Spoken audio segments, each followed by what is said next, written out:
Family doesn't abandon you in a foreign country. They don't crop you out of memories, then toast to your absence.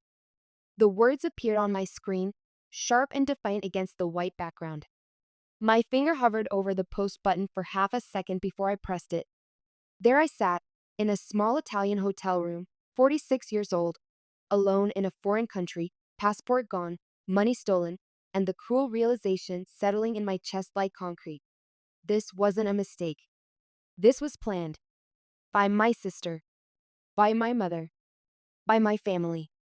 My hands trembled not from fear, but from clarity as I whispered to the empty room. This time I'm not disappearing. That's when my phone pinged with a notification. Victoria's latest Instagram post showed her and her friends toasting champagne glasses with the caption, "When dead weight disappears on its own."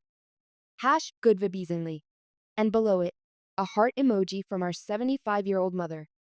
For most of my life, I had been Eleanor Wright, the quiet one, the peacemaker, the one who shrinks.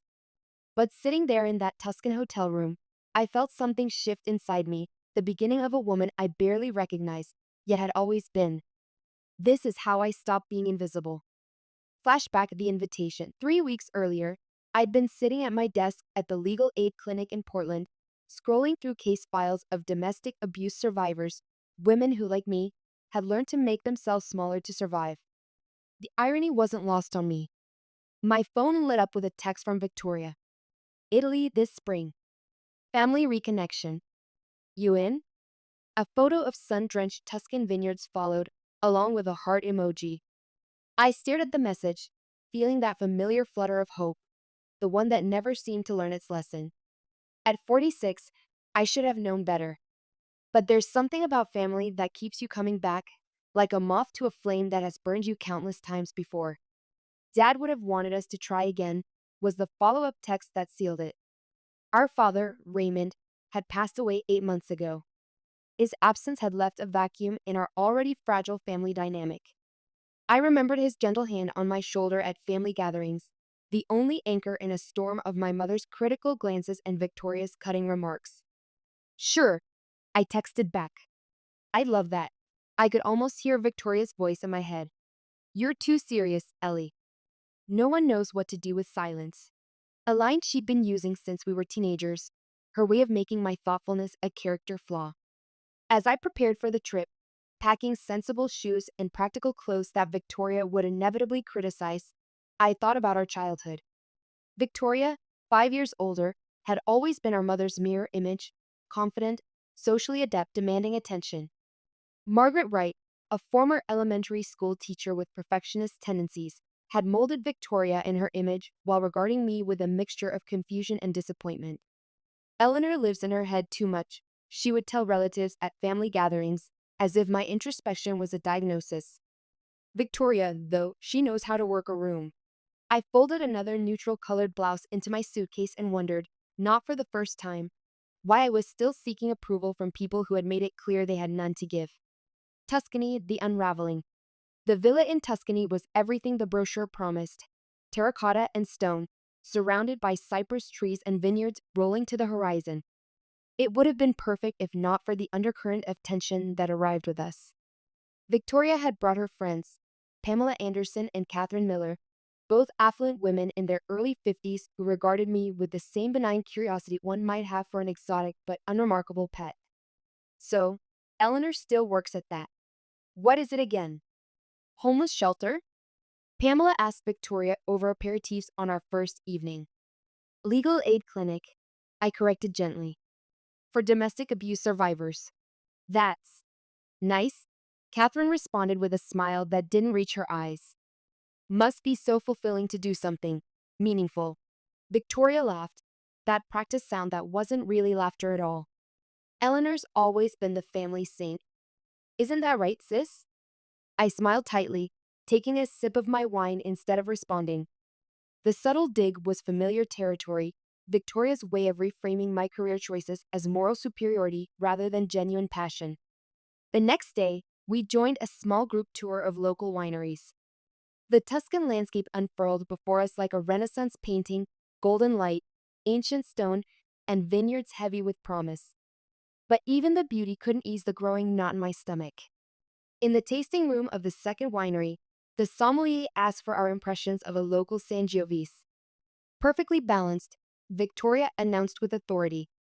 Notes of cherry and tobacco, wouldn't you say? The sommelier nodded approvingly. I actually taste more blackberry than cherry, I ventured. And there's an earthiness that reminds me of. Oh, Eleanor, Victoria interrupted with a laugh. Always the contrarian. I'm not being contrary, I said quietly. I'm just sharing what I taste. Victoria's eyes narrowed slightly. You always have to be different, don't you? The sommelier, sensing tension, quickly moved on to the next wine. Later, during lunch in the winery's courtyard, I excused myself to use the restroom. When I returned, the table was empty. No purses hanging from chairs, no half-eaten plates of pasta, no glasses of wine catching the Tuscan sunlight. At first, I thought they'd moved to another table. I scanned the courtyard, then the interior dining room. Nothing. A waiter approached. Signora, your party has left. They said to tell you they are continuing to the next winery. Left? I echoed, confusion turning to disbelief. But, my bag, my passport. The waiter shrugged apologetically.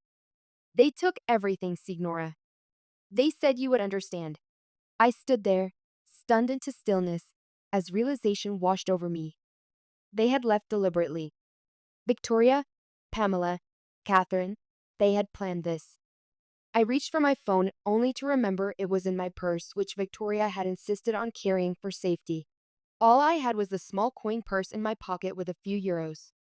A cold, sick feeling settled in my stomach as I remembered Victoria's smile that morning, too bright, too knowing. You're going to love today, Ellie, she'd said. It's going to be unforgettable. The streaming night fell on the Tuscan countryside with a beauty that felt like mockery. The winery owner's wife, Maria, had taken pity on me, this American woman abandoned by her family. Despite the language barrier, her kindness transcended words. She offered me a small room above the tasting room and a simple meal of bread, cheese, and olives. As I sat by the window, watching stars appear over the vineyard, I thought about all the times I'd made excuses for Victoria's behavior, for my mother's coldness. How many times had I told myself it was my fault for being too sensitive, too quiet, too much or not enough of whatever they wanted? Mi dispias, Maria said, setting a glass of water beside me. I am sorry. I nodded, unable to explain that her simple kindness hurt almost as much as my family's betrayal. To be seen by a stranger when your own blood looked through you, there was something devastating in that comparison. In the small room, I lay awake replaying moments from the past. Victoria as a teenager, cutting my name from family photos as a joke.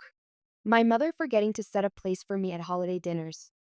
The time I graduated with honors and neither attended the ceremony, claiming prior commitments that later proved to be a shopping trip. But this, abandoning me in a foreign country, this was different. This crossed a line I couldn't rationalize away. By morning, resolve had replaced shock. I borrowed Maria's phone to call the American embassy, but the wait time was hours. Instead, I accepted her offer to drive me to the nearest town with a tourist information center. It was there, in the small medieval town of Montepulciano, that fate intervened in the form of a familiar face. Unexpected reunion, Eleanor? Eleanor, right? I turned at the sound of my name, disbelieving. There in the sunlit piazza stood Thomas Bennett, my high school friend, now a distinguished-looking man in his late 40s with kind eyes and a beard streaked with silver. Thomas? I managed, the surrealism of the moment washing over me. What are you doing in Italy? Research for a book series. I'm an editor now, he explained, his eyes taking in my disheveled appearance with concern. Are you all right? You look like I've been abandoned in a foreign country by my family. I finished with a bitter laugh that surprised even me. His expression shifted from confusion to concern. Let me buy you a coffee. Or something stronger. An hour later, sitting at a cafe overlooking the rolling Tuscan hills, I had told him everything, the invitation, the subtle digs, the abandonment, and the realization that it had been planned all along. Thomas listened without interruption, his face growing increasingly troubled. When I finished, he sat back, shaking his head. I wish I could say I'm surprised. he said finally. But I remember Victoria from school. And your mother, at graduation. What about graduation?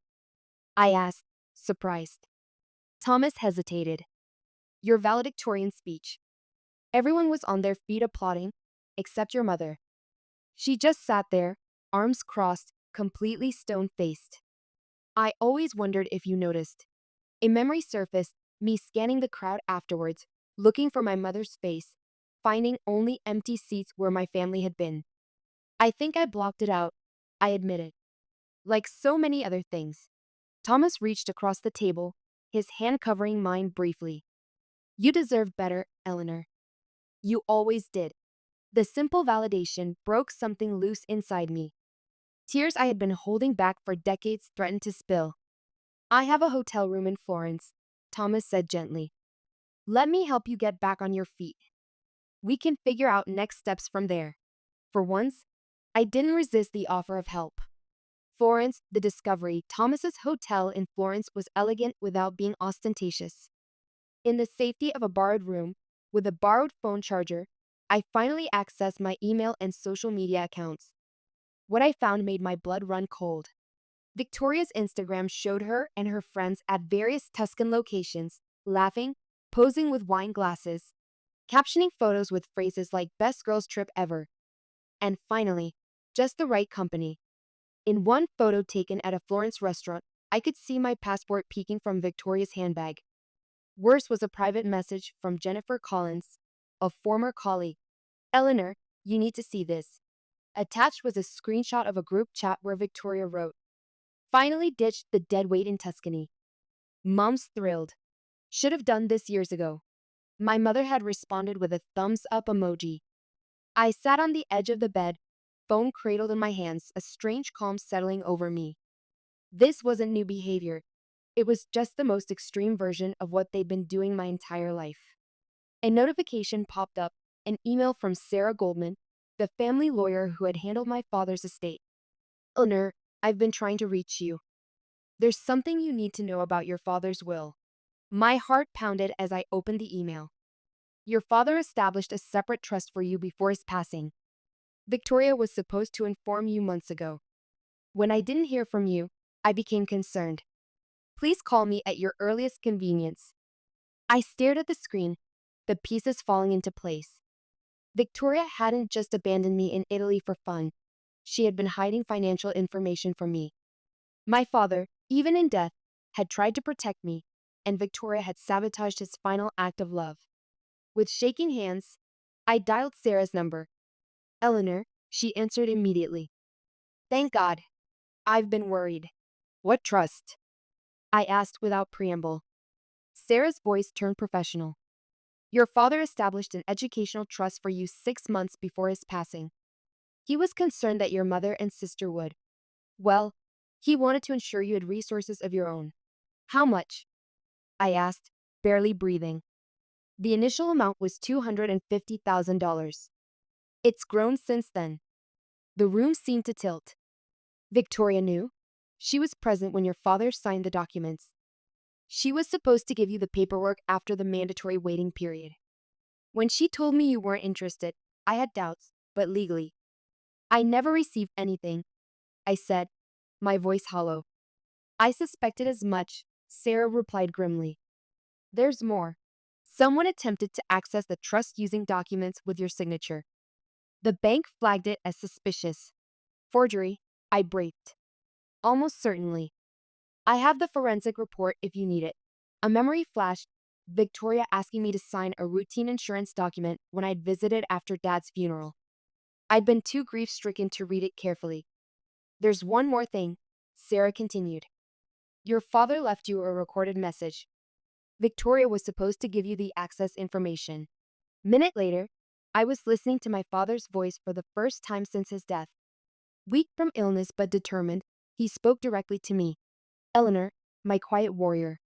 If you're hearing this, I'm gone, and I hope you're doing all right. I've always seen your strength, even when you couldn't. The way you fight for others while asking nothing for yourself, it's remarkable. But it's time you fought for yourself too. This trust is for you to build whatever life you choose, free from. Obligations. I know things haven't been easy with your mother and Victoria. That's on me too. I should have done more. But know this. I've always been proudest of you. Your compassion, your integrity, these are rare gifts. Don't let anyone dim your light, Ellie. Not even family. Especially not family. Tears streamed down my face as his voice faded. All these years, I thought no one had seen me. But my father had. He'd seen everything. That night, I made a decision. I opened my laptop and began to write. The essay. The words flowed easily, years of unspoken truths finding their way onto the page. I titled it simply, What Family Didn't Tell Me.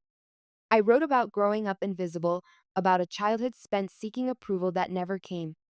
I wrote about Victoria's manipulation and my mother's enablement. I wrote about being abandoned in Tuscany, about discovering the trust, about finally hearing my father's voice telling me I mattered. It wasn't angry or accusatory, just honest in a way I had never allowed myself to be. When I finished, I sat back, physically exhausted but mentally clear. The essay wasn't for Victoria or my mother. It wasn't even for the readers who might find it. It was for me, a declaration of existence. I posted it on my rarely used blog, then closed my laptop and slept more deeply than I had in years. The response was unexpected. By morning, the post had been shared hundreds of times. Comments flooded in from people with similar stories, invisible children, family scapegoats, survivors of emotional neglect. Thank you for giving this a name, one wrote. I thought I was the only one, said another. Then came the backlash. A furious email from Victoria. Take this down immediately.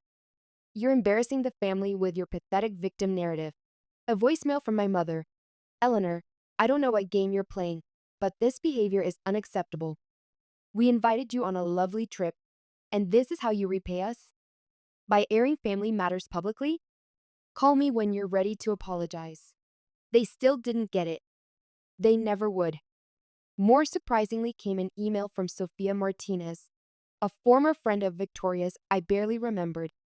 I've been watching this unfold. Victoria has been trying to erase you for years. I have evidence if you want it. Evidence.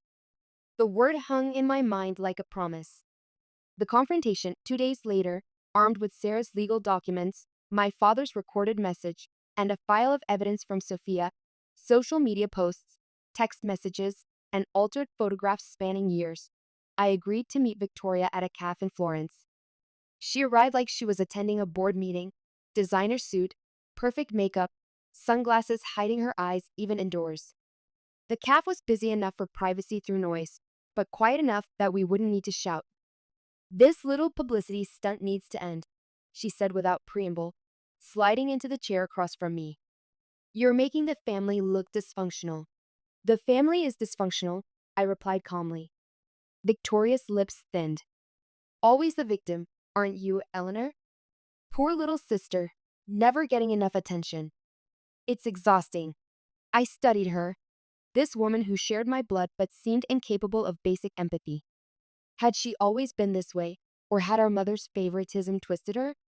Why did you leave me in Tuscany? I asked directly. Victoria shrugged. It was a joke. You've always been too sensitive. A joke? I echoed. Taking my passport? My money? Posting online about ditching dead weight? You weren't supposed to see those posts, she muttered, the first crack in her composure. Just like I wasn't supposed to know about Dad's trust? I asked quietly. Her head snapped up, eyes widening behind her sunglasses. Sarah Goldman called me, I continued. She told me everything. The trust. The forged documents. Dad's message. She had no right. She had every right. I'm the beneficiary. Victoria's face hardened. Mom will never believe you. It's always been the two of us. You're the outsider. I placed my phone on the table. I have Dad's message. Would you like to hear it together? For the first time in our adult lives, I saw fear flicker across Victoria's face. What do you want? She asked, voice low. Nothing from you, I replied honestly. Not anymore. I'm filing paperwork to claim my trust. I'm also filing a police report about the theft of my passport and personal belongings. Whether that results in charges is up to the authorities. You wouldn't, she whispered. I already have, I answered. This isn't revenge, Victoria. It's consequences. Mom will disown you, she threatened. I almost laughed. How can you disown someone you never owned in the first place? I stood up, leaving money for my untouched coffee. This is the last time we'll speak. Not because I hate you, but because I finally love myself enough to walk away. Victoria's hand shot out, grabbing my wrist. You're making a mistake, she hissed. Family is all you have. I gently removed her hand. No, I said softly. Family is supposed to be people who love you. I'm just now figuring out who those people really are. I walked away, feeling lighter with each step. The confrontation I'd feared my entire life had come and gone, and I was still standing. The mother. I wasn't surprised when my hotel room phone rang an hour later, or when the front desk informed me that Margaret Wright was in the lobby requesting to see me. My mother had always been Victoria's cleanup crew, smoothing over conflicts with a combination of guilt and manipulation. I almost declined the visit, but something in me, perhaps my father's quiet warrior, wanted completion. She looked older than I remembered, her usually impeccable appearance slightly disheveled. As she entered my room, I noticed her hands trembling. Victoria called me, she said without greeting. She's very upset. I imagine she is, I replied, remaining standing. Would you like some water? She ignored the offer. Eleanor, I don't know what's gotten into you. This public drama, these accusations, it's beneath you. Is it beneath me to want the truth? I asked. To expect basic decency from my family? We invited you on a lovely trip. You abandoned me in a foreign country, I interrupted, my voice calm but firm. You took my passport, my money, and then celebrated online. Victoria says it was a misunderstanding. My mother counted weakly. Does this look like a misunderstanding? I opened my laptop, showing her Victoria's Instagram posts, the group chat screenshots, the evidence Sophia had provided of years of deliberate exclusion. My mother's face paled as she scrolled through the images. I didn't know about all this, she said finally. Didn't you? I asked gently. Or didn't you want to know? She looked away. Victoria has always been sensitive. She needed more attention. And I needed none? I asked. Not even at my graduation? My honors ceremony? My mother had the grace to flinch. I thought you were strong enough not to need it. The irony was staggering. That's the problem, Mom. You confused my silence for strength. It wasn't strength. It was survival. She sat heavily on the edge of the bed. What happens now? Victoria says you're threatening legal action. I'm claiming what Dad left me, I clarified. And yes, I've reported the theft of my passport. What happens with that is up to the authorities. And us? She asked, her voice small. I paused, really looking at my mother, this woman who had given me life but never really seen me. There was no satisfaction in her distress, only a sad recognition of what could have been. I don't know, I answered honestly. I'm not closing any doors permanently. But I need space, and I need to know that if we ever have a relationship again, it will be built on truth. She nodded slowly, something like respect flickering in her eyes. You sound like your father. Thank you, I said, meaning it. That's the greatest compliment you could give me. As she stood to leave, she hesitated. The trust. Raymond never told me. He knew you'd try to talk him out of it, I said simply. She didn't deny it. At the door, she turned back. Will you come home? I shook my head. Not yet. Maybe not for a long time. I need to figure out what home really means. After she left, I stood at the window, watching the Florentine sunset paint the ancient buildings in gold and amber. I wasn't naive enough to think one conversation had changed a lifetime of patterns, but something had shifted, not just in my mother, but in me.